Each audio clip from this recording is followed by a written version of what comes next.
आइए देखते हैं आज का हमारा नेक्स्ट टॉपिक है क्लोरोप्लास्ट।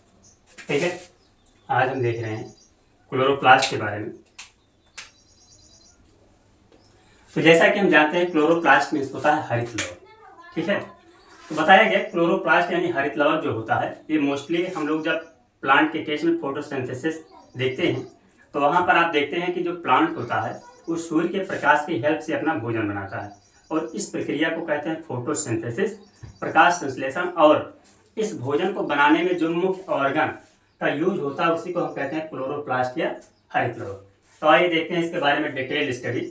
तो सबसे पहले हम जैसे कि जानते हैं कि जो क्लोरोप्लास्ट या हरित लवक है इसकी खोज जो है सबसे पहले सिम्पर नामक साइंटिस्ट ने 1885 ईस्वी में इसकी खोज की। ठीक है, और उन्होंने बताया कि जो क्लोरोप्लास्ट होता है या हरित लवक होता है ये डबल स्टैंडर्ड मेम्ब्रेन होता है। डबल स्टैंडर्ड का मतलब होता है कि ये ऐसा ऑर्गेनल होता है जिसके चारों ओर दो मेम्ब्रेन या दो झिल्ली से कवर होती है। ठीक है, आगे बताया गया कि ये जो डबल मेम्ब्रेन होता है ये जो डबल मेम्ब्रेन हमारा है ये लाइपोप्रोटीन से बना होता है। किससे? लाइपोप्रोटीन, यानी कि जब जो डबल स्टैंडर्ड मेम्ब्रेन है ये लाइपोप्रोटीन से बना होता है और इसके बीच में हम देखते हैं ये जो डॉट टाइप का स्ट्रक्चर है यानी कि पूरे क्लोरोप्लास्ट में जो फैला हुआ है इसको हम कहते हैं स्ट्रोमा। इसे क्या कहते हैं? स्ट्रोमा। ठीक है ना, इसे हम कहते हैं स्ट्रोमा। यानी कि स्ट्रोमा जो होता है ये क्लोरोप्लास्ट के अंदर यूनिफॉर्मली डिस्ट्रीब्यूट रहता है। दूसरा इसमें पाया गया कि क्लोरोफॉर्म के अंदर डिफरेंट प्रकार के एंजाइम, राइबोसोम और ग्रेन्यूल पाए जाते हैं। ठीक है, इसके बाद हम देखते हैं ये जो इसमें हम देख रहे हैं एक छल्ले के टाइप का स्ट्रक्चर है, इसे हम कहते हैं ग्रेना। यानी कि जब सिंगल स्ट्रक्चर होता है यानी कि जब सिंगल स्ट्रक्चर है तो इसे हम कहेंगे ग्रेना, और जब मल्टीपल पीस में है तो इसे हम कहेंगे ग्रेनम। क्या कहेंगे इसे? ग्रेनम। और इसी ग्रेनम को हम कहते हैं थाइलेक्वाइड। यानी कि यदि इसका दूसरा नाम देखा जाए तो इसका दूसरा नाम होता है थाइलाक्वाइड। ठीक है, ये हमारा हो गया थाइलाक्वाइड। अब इसमें बताया गया कि ये जो हमारा ग्रेनम है जिसे हम कहते हैं लैमेली, ये लैमेली जो होता है जब एक लैमेली दूसरे लैमेली से कनेक्ट होता है, यानी कि जैसे यहाँ पर हम देख रहे हैं ना कि ये लैमेली हुआ और एक ये लैमेली हुआ, और इन दोनों को जो आपस में कनेक्ट करता है इसे हम कहते हैं स्ट्रोमल लैमेली। यानी कि जो एक दूसरे को कनेक्ट करता है इसे हम कहते हैं स्ट्रोमल लैमेली। ठीक है, इसे हम कहते हैं स्ट्रोमल लैमेली। अब यहाँ पर सबसे ध्यान देने वाली बात ये है कि ये जो हमारा थाइलेक्वाइड होता है ना, ये थाइलेक्वाइड, तो इसी थाइलेक्वाइड के अंदर 100 to 300 नंबर्स आप पाए जाते हैं क्लोरोप्लास्ट या हरित लवक। और यही जो क्लोरोप्लास्ट या हरित लवक होते हैं यही सूर्य के प्रकाश की हेल्प से पौधों में भोजन का निर्माण करते हैं। ठीक है, ये हमारा हो गया यहाँ क्लोरोप्लास्ट के बारे में। अब थोड़ा जिसमें देखा जाए एक टॉपिक आता है ग्रेना और स्ट्रोमा। तो इसका जो वर्क होता है जैसा कि हम जानते हैं कि दिन के समय में जो प्लांट हमारा होता है वो सूर्य के प्रकाश से अपना भोजन बना लेता है, लेकिन रात में ये अपना भोजन नहीं बना पाता है। तो करता क्या है, दिन में जब ये भोजन बनाता है तो उस भोजन को अपने बॉडी में स्टार्च के रूप में, किसके रूप में? एक स्टार्च होता है, स्टार्च के रूप में इसे रिजर्व कर लेता है, यानी कि इकट्ठा कर लेता है, और रात में इसी स्टार्च को as a food form use करके अपना नरिशमेंट करता है, यानी कि अपना पालन पोषण करता है। दूसरा तो यहाँ पर ये देखते हैं कि जो ये स्ट्रोमा हमारा स्ट्रोमा, इसमें बताया गया कि इसमें नाइट रिएक्शन होता है। स्ट्रोमा में जो हमारा है वो नाइट रिएक्शन होता है, और ये जो हमारा ग्रेना है इस ग्रेना में हमारा डे रिएक्शन का मतलब ये हुआ कि इसी ग्रेना या इसी थाइलेक्वाइड में हमारे माइन्यूट जो है क्लोरोप्लास्ट के मॉलिक्यूल पाए जाते हैं, और यही क्लोरोप्लास्ट सनलाइट की प्रेजेंस में भोजन का फॉर्मेशन करते हैं। किस रूप में करते हैं? स्टार्च के रूप में करते हैं। ठीक है, तो यहाँ तक हमारा हो गया क्लोरोप्लास्ट का डिटेल्ड स्टडी। आगे कुछ और देखते हैं।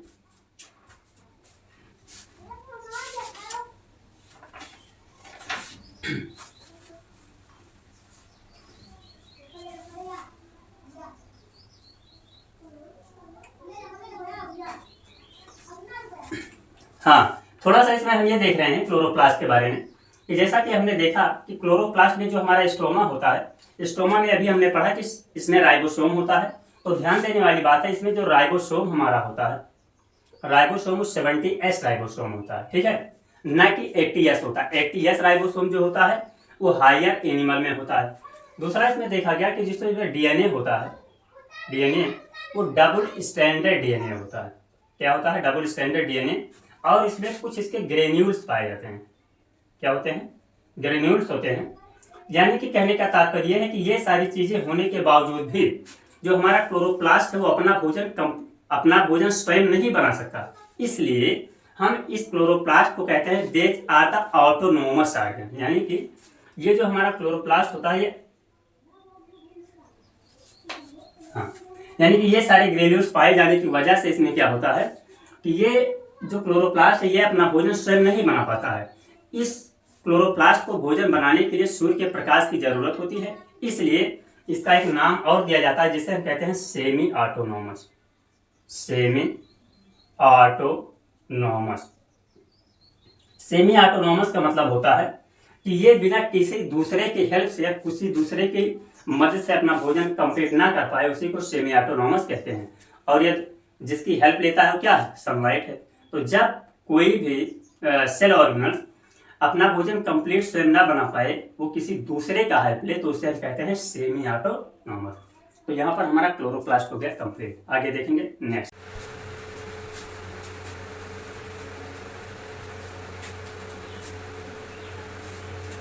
हाँ, ये देखते हैं जो नेक्स्ट टॉपिक हमारा है वो है माइटोकॉन्ड्रिया। यानी ये क्या है? एक प्रकार से सेल ऑर्गेनल्स हमारा होता है जो कहाँ पाया जाता है? हायर एनिमल में पाया जाता है। तो जैसा कि हम जानते हैं माइटोकॉन्ड्रिया जो होता है इसे हम दूसरा नाम देते हैं power house of the cell, जो कि आप लोग पिछली कक्षाओं में पढ़ चुके हैं कि माइटोकॉन्ड्रिया को power house of the cell इसलिए कहा जाता है क्योंकि ये हायर एनिमल में पाया जाता है। और हायर एनिमल जो होता है वो अपने नरिशमेंट के लिए, भोजन प्राप्त करने के लिए वर्क करते हैं। और जब वर्क करते हैं तो उन्हें वर्क करने के लिए एनर्जी की आवश्यकता होती है। और ये एनर्जी जो है मोस्टली इसी से प्राप्त होता है। अब थोड़ा माइटोकॉन्ड्रिया के बारे में देखें तो जैसा कि हम जानते हैं कि माइटोकॉन्ड्रिया की खोज जो है सन 1880 ईस्वी में एक कोलिकर नामक फॉरेन साइंटिस्ट थे जिन्होंने की थी, ठीक है। यानी कि इसकी खोज जो है 1880 ईस्वी में कोलिकर ने की। किसने की? कोलिकर नामक वैज्ञानिक ने की। और उसके बाद में आगे चल करके दूसरे साइंटिस्ट थे जिन्हें हम कहते हैं अल्टमान। दूसरे हमारे साइंटिस्ट थे अल्टमान। तो अल्टमान ने इसका नाम दिया बायोब्लास्ट। इसका क्या नाम दिया? बायोब्लास्ट दिया। उसके बाद में लास्ट में एक दूसरे साइंटिस्ट थे जिनका नाम था सी बेंडा। तो सी बेंडा ने क्या किया? इन्होंने सबसे पहले माइटोकॉन्ड्रिया का नाम दिया। यानी कि सी बेंडा ने क्या किया? तो फर्स्ट नेम गिव बाय सी बेंडा। और वो क्या नाम था? माइटोकॉन्ड्रिया था, ठीक है। तो वही बताया गया कि जो कोलिकर नामक वैज्ञानिक थे 1880 ईस्वी में माइटोकॉन्ड्रिया की खोज की। और वो भी कहाँ की? तो वो रेखित पेशियों, यानी कि जो हमारी स्ट्रेच्ड मसल्स होती हैं, रेखित पेशियां होती हैं, उसमें जो है माइटोकॉन्ड्रिया की खोज की, ठीक है। अब यदि इसके बारे में थोड़ा और आगे देखें माइटोकॉन्ड्रिया के बारे में, तो जैसा कि हम जानते हैं कि ये माइटोकॉन्ड्रिया का एक रफली डायग्राम है।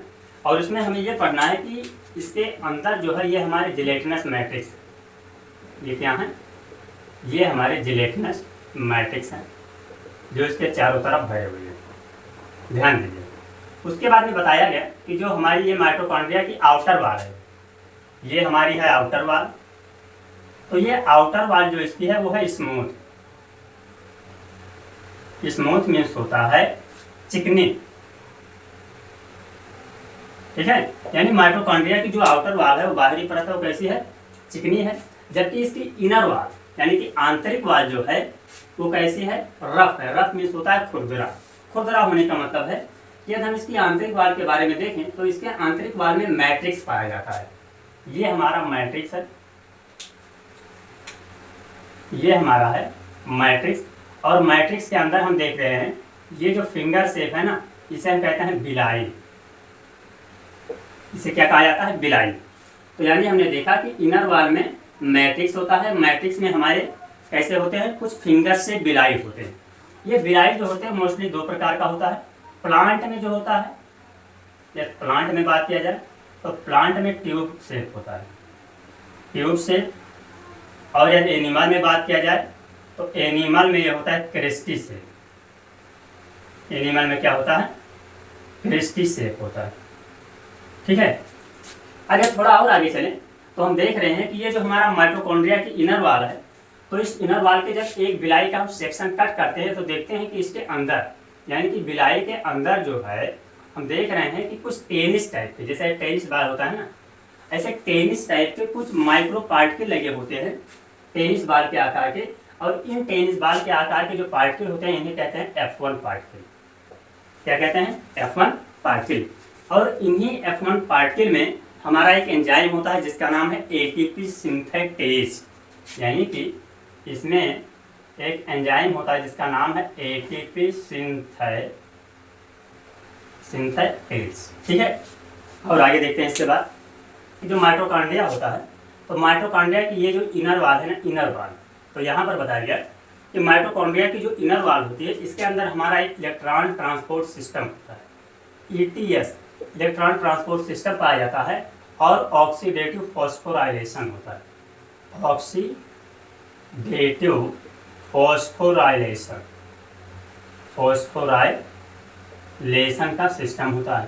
ठीक है, इसके बाद इसे में अगला टॉपिक बताया गया। हाँ, आगे इसमें बताया गया कि इसमें जो ऑक्सीडेटिव फॉस्फोराइलेशन प्रोसेस होता है, यानी कि जो ये ऑक्सीडेटिव फॉस्फोराइलेशन प्रोसेस है, तो इसमें बताया गया कि इसमें कार्बोहाइड्रेट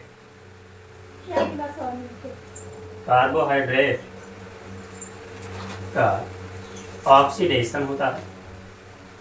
ठीक है, कार्बोहाइड्रेट का ऑक्सीडेशन होता है और जिससे ATP का फॉर्मेशन होता है। ये ATP को हम लोग energy currency of the cell कहते हैं। और यही वर्किंग के दौरान या बॉडी के नरिशमेंट के दौरान या कोई वर्क जब किया जाता है तो उसके दौरान हमारी बॉडी को क्या प्रोवाइड करता है? एनर्जी प्रोवाइड करता है।